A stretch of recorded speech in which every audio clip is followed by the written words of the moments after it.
kanya, pag sumagot ka, sigurado kang sigurado sa alam mo ha, kasi perjury ang aabuti mo, under oath ka.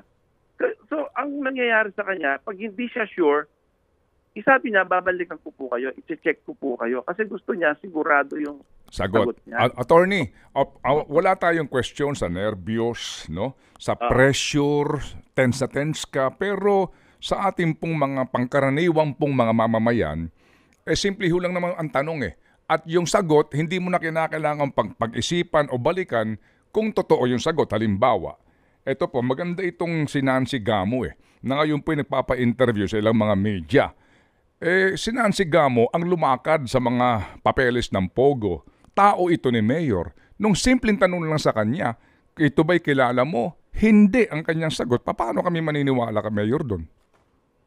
Ako rin naman nangyayari sa akin yan. Minsan kilala mo yung tao, matagal mo nakasama, isang taon mo hindi nakita.